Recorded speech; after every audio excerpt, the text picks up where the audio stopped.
Hey everyone, welcome back to Nothing Settle here. This is your host, Leah Cofield, and welcome to episode number 9. Well, if you've been listening, we've kind of been all over the place.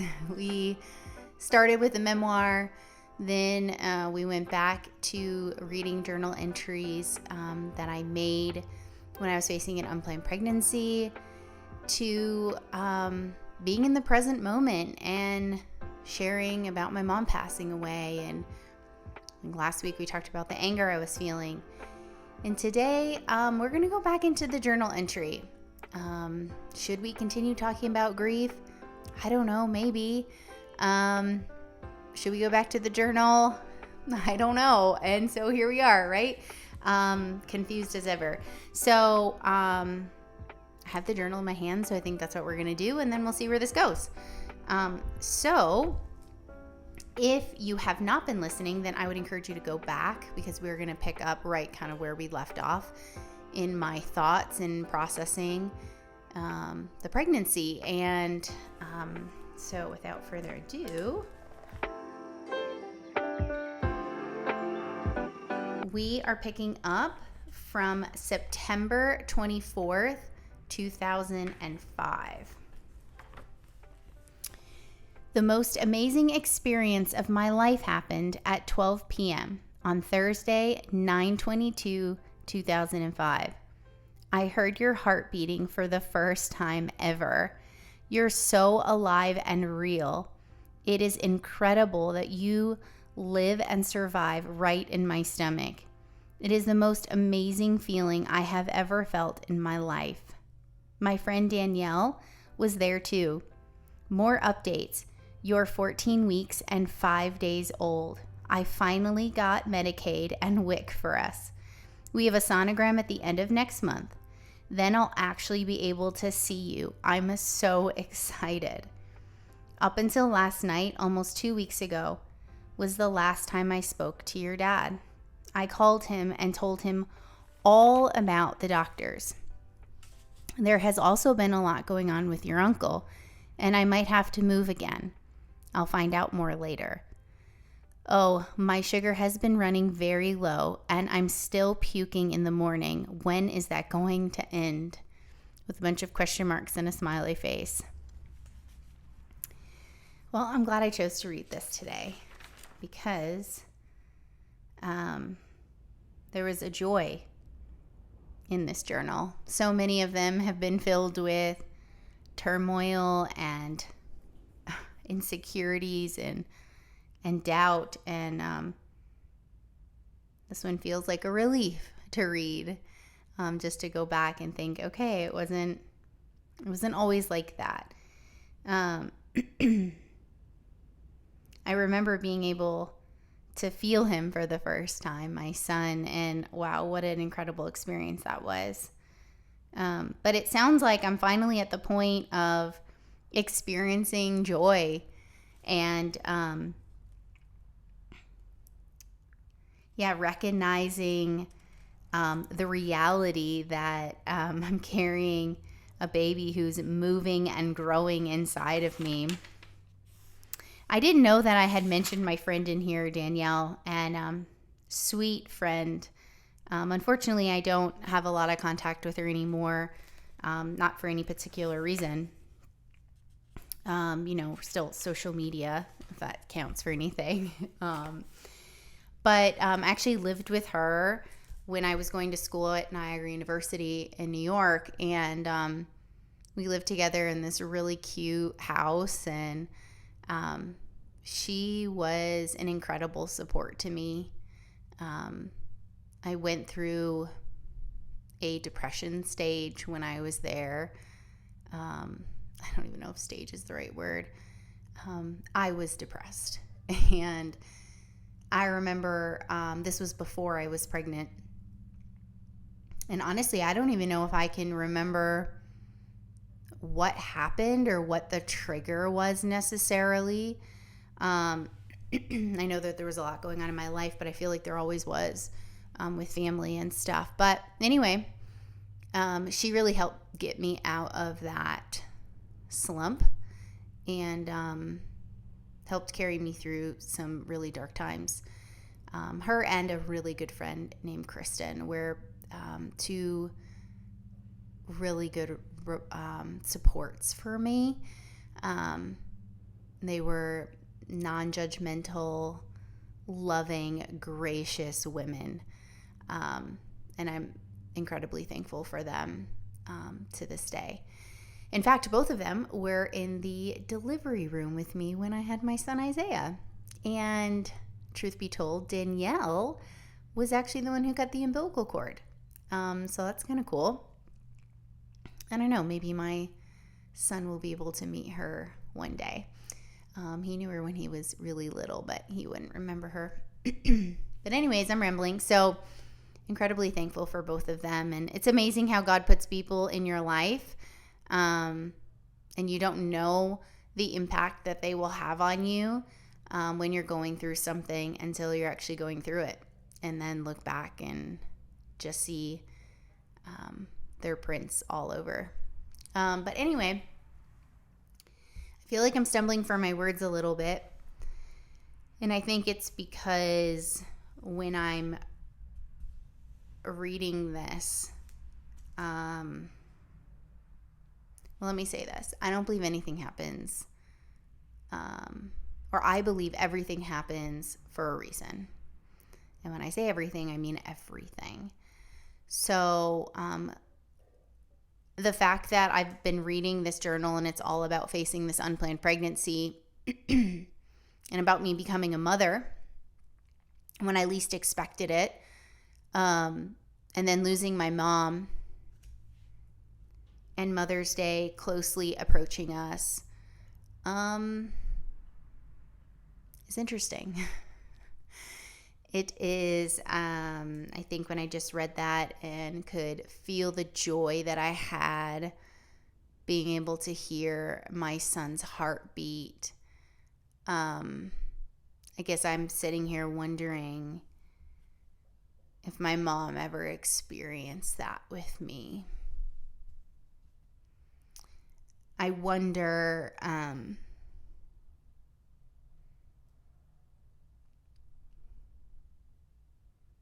if she too was facing turmoil. Because see, there are some things that I know that my mother faced. In addition to her addictions, I know that I wasn't planned. I'm aware of my mother having to, she chose a really difficult life. And I know that somewhere along the line, my mother had an abortion. And she always told me that it was right before me.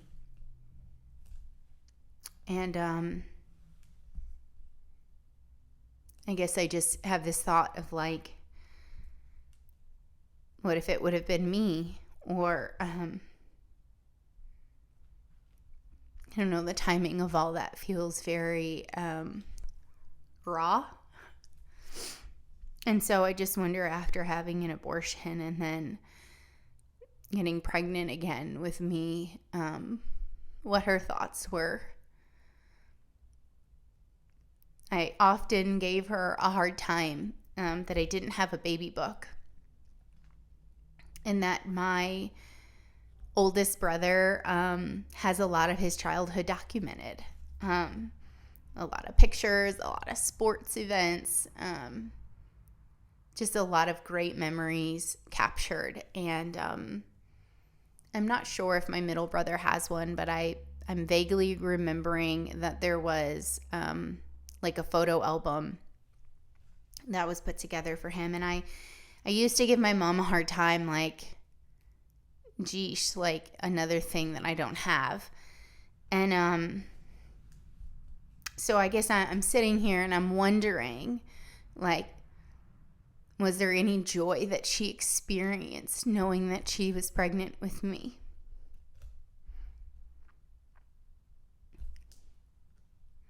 It's unfortunate that most of my experiences with her, she didn't express a lot of joy. Not in her own life and not with me. And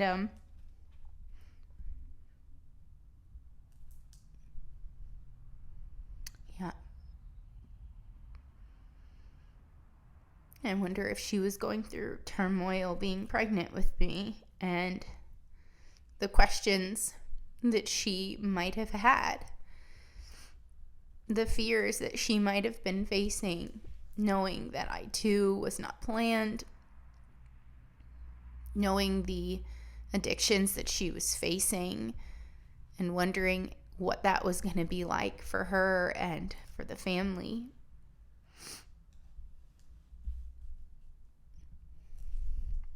I guess those are questions I will never have answered.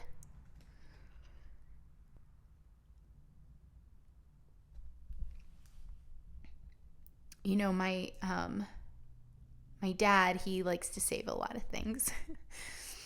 In fact, I've definitely called him a hoarder before, and but he's very neat. So he's like organized and neat, but has a lot of stuff.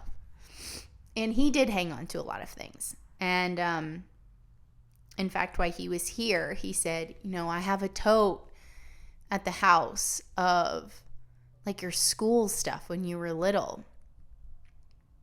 And I'm excited. I don't know if I'm excited, but I'm intrigued to see what it is, like what he hung on to or what made it to this bin for, you know, that many years ago. I did find some photos and some newspaper clippings from when I was younger, when I was looking for my journals. And actually inside this one, I had a newspaper clipping that I had won like Erie County's Best Youth Award, and like this Secretary of the State, I don't even know. I know the governor was there, whoever that was at that time. Anyways, I had gotten this award when I was in elementary school. I was probably like 10. All I know is that I was super chubby, hair split down the center, pinned straight, because I used to iron it with an iron, not a flat iron. Your girl couldn't afford a flat iron. I used to lay my hair on an ironing board and put a thin towel over it and then iron my hair. Oh, brother. So anyways, the picture that's in the paper is like me sitting at this computer at school at Boston Valley, and my cheeks are full and round. My hair is very greasy.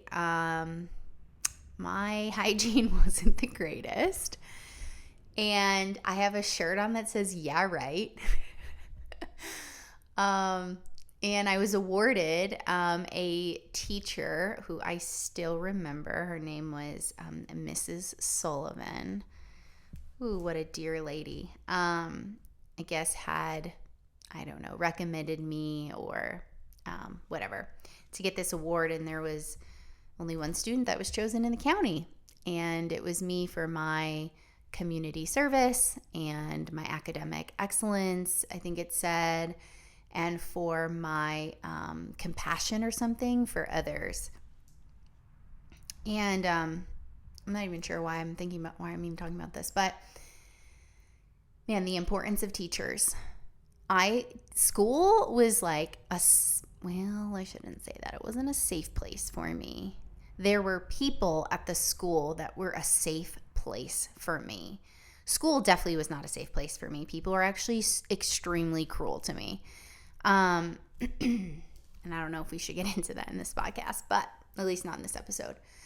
But anyways, man, if you're a teacher, First of all, I could never be a teacher, at least not to little kids. Actually, I think middle school would be the worst. Okay, I digress. What I'm saying is that there were teachers that seen me, they loved me, they accepted me, they encouraged me, they supported me. It was like they knew they knew that there were issues, obviously. Like, we lived in a small town, everybody knew, even though I thought no one knew because we were always told you can't tell anybody. But they knew, and they would say, like, do you want to stay after school and help me clean up my room or organize the books? And I would always jump on that opportunity, and then I would take the after school bus home. And while you're after school, like, the teachers would play music, they would go get me a snack, and it was like an extra 45 minutes of like pure bliss for me. Like, I got one-on-one attention. I felt chosen. I felt special, and it was just wonderful. I don't know. I really loved it. And Mrs. Sullivan, Mrs. Swan, I remember her, like, just these like diamonds in such a light when I was facing such darkness. And yeah, I don't know where I was going with that. I guess just thank you, teachers. Because some students are there and you're the only one who sees them. And they made a huge difference. They actually gave me a love for learning. And it started when I was young. There was this drive, this desire to always learn. Like, they made it fun for me. And they challenged me. And they saw something greater in me that I didn't see in myself. And so they became safe people for me. And I'm thankful for them. Anyways, I know where I was going with that. So my mom, she missed out on a lot of important things in my life. Some out of her own addiction and not being present, right? And some, as I got older, were my decision of boundaries. So she missed out on a lot of things. She wasn't there for my baby shower. She missed out on half of my wedding. And the half that she was there, she wasn't sober. And she missed out on part of my graduation and birthdays and just big events. And but when I won the award, that was one that she was at. And there was a picture that I had taped to the back of the newspaper article. And it was actually of my grandparents, my brothers, my dad, me, and my mom. And it was interesting because when I looked at the photo, I had a hard time remembering that she was there. And I often wonder, like, do I not remember because it wasn't impactful? Do I not remember because I was so used to her not being around? Like, what is that about? And so I spent some time thinking about that. And I do remember her sitting at the table, but there was one thing that I remember her saying at that ceremony afterwards when we were taking pictures. My grandparents came over, and they were just lovely, lovely people. My mom's mom and dad, actually. And they had flowers and a card and balloons. And I remember my grandfather cheering for me. I always had this very distinct whistle that was so loud. And I remember him cheering for me. And so when I come off, I remember getting up to give them a hug when I got off stage, got off like the platform from walking. And I do remember my mom saying to me, why didn't you give me a hug first? And in that moment, I felt so like annoyed, frustrated, like I just got honored with this incredible award, and I don't know, like I went to the two people that had always supported me, I guess. And for the two people that always showed up.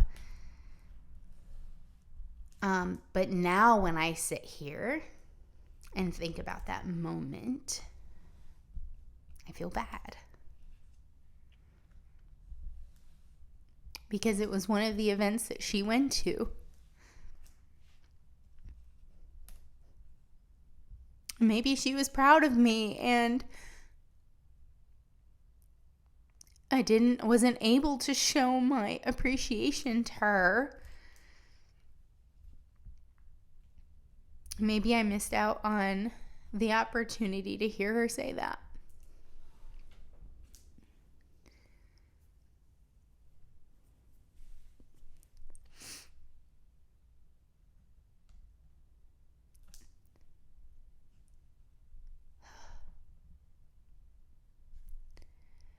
Grieving sucks.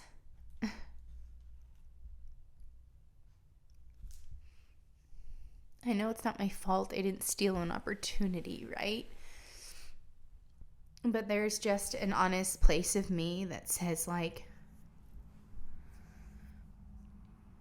I didn't appreciate the moment for what it was.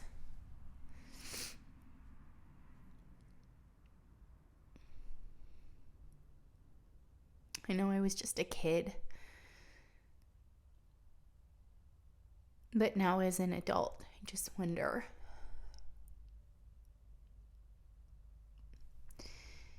Another thing that grief makes you do is entertain all the what ifs. And so I guess it's appropriate that that would be in my mind. The what ifs. What if I would have done this? What if I would have done that differently?